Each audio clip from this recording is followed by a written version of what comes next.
वराह अवतार हिंदू धर्म ग्रंथों के अनुसार भगवान विष्णु के 10 अवतारों में से तृतीय अवतार है, जो भाद्रपद में शुक्ल पक्ष की तृतीया को अवतरित हुए। वराह अवतार की कथा। हिरण्याक्ष और हिरण्यकशिप ने जब दीति के गर्भ से जुड़वा रूप में जन्म लिया तो पृथ्वी कांप उठी। हिरण्याक्ष और हिरण्यकशिप दोनों पैदा होते ही बड़े हो गए और अपने अत्याचारों से धरती को कँपाने लगते हैं। यद्यपि हिरण्याक्ष और हिरण्यकशिप दोनों बलवान थे, किंतु फिर भी उन्हें संतोष नहीं था। वे संसार में अजेयता और अमरता प्राप्त करना चाहते थे। हिरण्याक्ष और हिरण्यकशिप दोनों ने ब्रह्मा जी को प्रसन्न करने के लिए बहुत बड़ा तप किया। उनके तप से ब्रह्मा जी प्रसन्न हुए। ब्रह्मा जी से अजेयता और अमरता का वरदान पाकर हिरण्याक्ष उद्दंड और स्वेच्छाचारी बन गया। वह तीनों लोकों में अपने को सर्वश्रेष्ठ मानने लगा। हिरण्याक्ष ने गर्वित होकर तीनों लोकों को जीतने का विचार बनाया। वह हाथ में गदा लेकर इंद्रलोक में जा पहुंचा। देवताओं को जब उसके पहुंचने की खबर मिली तो वे भयभीत होकर इंद्रलोक से भाग गए।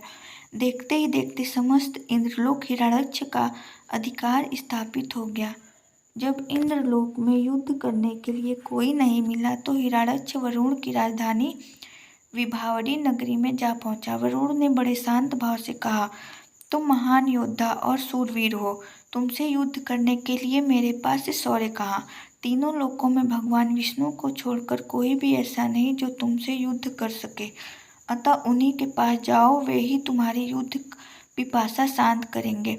वरुण का कथन सुनकर हिरण्याक्ष भगवान विष्णु की खोज में समुद्र के नीचे रसातल में जा पहुंचा।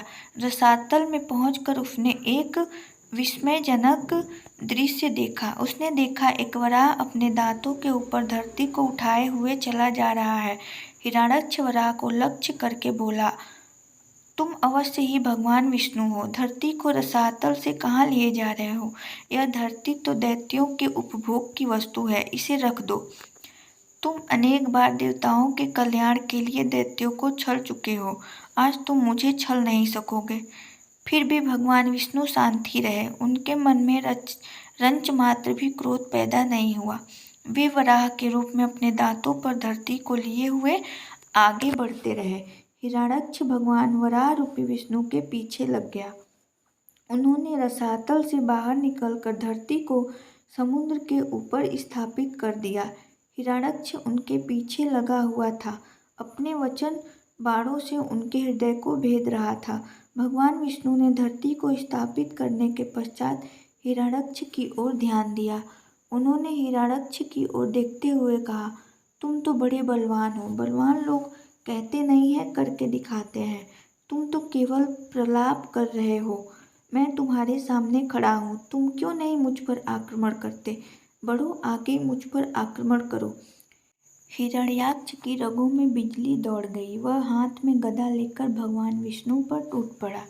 भगवान के हाथों में कोई अस्त्र शस्त्र नहीं था। उन्होंने दूसरे ही क्षण हिरण्याक्ष के हाथ से गदा छीनकर दूर फेंक दी।